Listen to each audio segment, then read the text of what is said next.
एक आलसी लेकिन भोला भाला युवक था आनंद। दिन भर कोई काम नहीं करता, बस खाता ही रहता और सोता रहता। घर वालों ने कहा चलो जाओ निकलो घर से, कोई काम धाम करते नहीं हो, बस पड़े रहते हो। वह घर से निकलकर यूं ही भटकते हुए एक आश्रम पहुंचा। वहां उसने देखा कि एक गुरुजी हैं। उनके शिष्य कोई काम नहीं करते, बस मंदिर की पूजा करते हैं। उसने मन में सोचा ये भैया है, कोई काम धाम नहीं, बस पूजा ही तो करना है। गुरुजी के पास जाकर पूछा क्या मैं यहाँ रह सकता हूँ? गुरुजी बोले हाँ क्यों नहीं, लेकिन मैं कोई काम नहीं कर सकता हूँ गुरुजी। गुरुजी ने कहा कोई काम नहीं करना है, बस पूजा करनी होगी। तो आनंद कहता है ठीक है वो तो मैं कर लूंगा। अब आनंद महाराज आश्रम में रहने लगे। ना कोई काम ना कोई धाम, बस सारा दिन खाते रहो और प्रभु भक्ति में भजन गाते रहो। महीना भर हो गया, फिर एक दिन आया एकादशी का व्रत। आनंद ने रसोई में जाकर देखा खाने की कोई तैयारी नहीं थी। उसने गुरुजी से पूछा आज खाना नहीं बनेगा क्या? गुरुजी ने कहा नहीं, आज तो एकादशी है, तुम्हारा भी उपवास है। उसने कहा नहीं, अगर हमने उपवास कर लिया तो कल का दिन ही नहीं देख पाएंगे हम नहीं कर सकते उपवास, हमें तो भूख लगती है। आपने पहले क्यों नहीं बताया?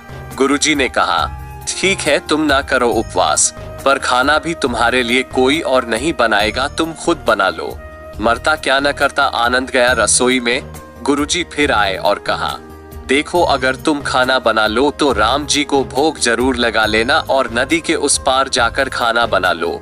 लकड़ी, आटा, तेल, घी, सब्जी लेकर आनंद महाराज चले गए। जैसा तैसा खाना भी बनाया। खाना खाने लगा तो याद आया गुरुजी ने कहा था कि राम जी को भोग लगाना है।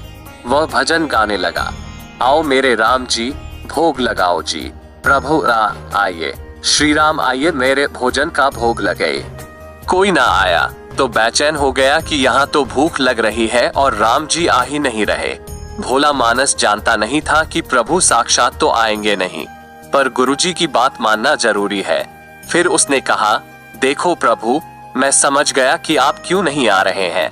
मैंने रूखा सूखा बनाया है, आप इसलिए नहीं आ रहे हैं ना?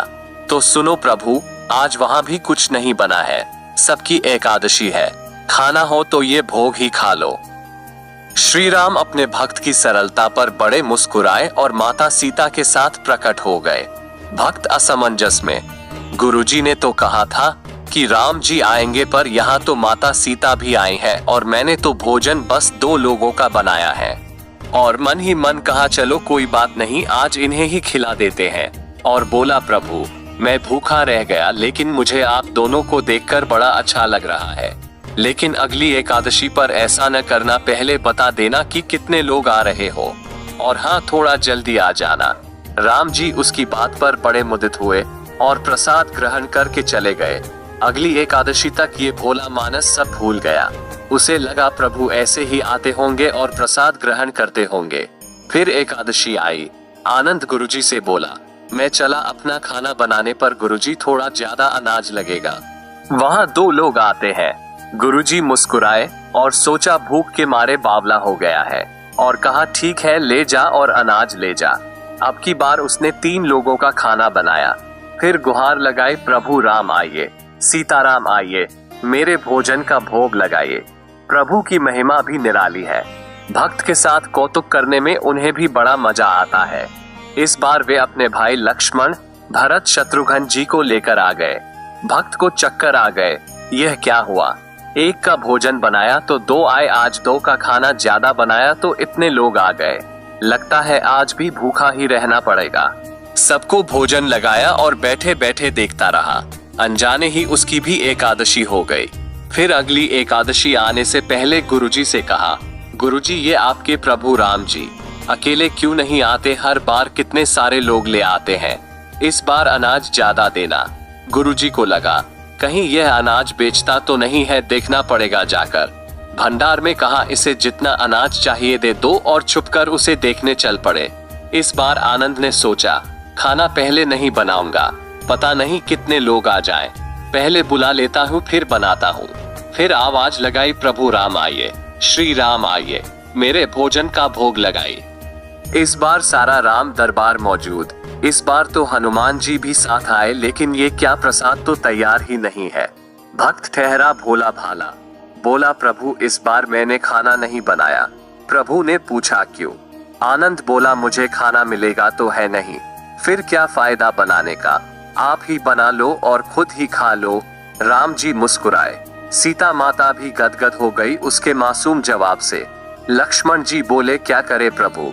प्रभु बोले भक्त की इच्छा है पूरी तो करनी पड़ेगी, चलो लग जाओ काम में। लक्ष्मण जी ने लकड़ी उठाई, माता सीता आटा सानने लगी। भक्त एक तरफ बैठकर देखता रहा। माता सीता रसोई बना रही थी तो कई ऋषि मुनि, यक्ष, गंधर्व प्रसाद लेने आने लगे। इधर गुरुजी ने देखा खाना तो बना नहीं, भक्त एक कोने में बैठा है। पूछा बेटा क्या बात है, खाना क्यों नहीं बनाया? बोला अच्छा किया गुरुजी आप आ गए, देखिए कितने लोग आते हैं प्रभु के साथ। गुरुजी बोले मुझे तो कोई नहीं दिख रहा तुम्हारे और अनाज के सिवा। आनंद ने माथा पकड़ लिया, एक तो इतनी मेहनत करवाते हैं प्रभु, भूखा भी रखते हैं और ऊपर से गुरुजी को दिख भी नहीं रहे, यह और बड़ी मुसीबत है। तब आनंद ने प्रभु से कहा आप गुरुजी को क्यों नहीं दिख रहे हैं? प्रभु बोले मैं उन्हें नहीं दिख सकता। आनंद बोला क्यों, वे तो बड़े पंडित हैं, ज्ञानी हैं, विद्वान हैं, उन्हें तो बहुत कुछ आता है, उनको क्यों नहीं दिखते आप? प्रभु बोले माना कि उनको सब आता है पर वे सरल नहीं है तुम्हारी तरह, इसलिए उनको नहीं दिख सकता। आनंद ने गुरुजी से कहा गुरुजी प्रभु कह रहे हैं आप सरल नहीं है, इसलिए आपको नहीं दिखेंगे। गुरुजी रोने लगे, वाकई मैंने सब कुछ पाया पर सरलता नहीं पा सका तुम्हारी तरह, और प्रभु तो मन की सरलता से ही मिलते हैं।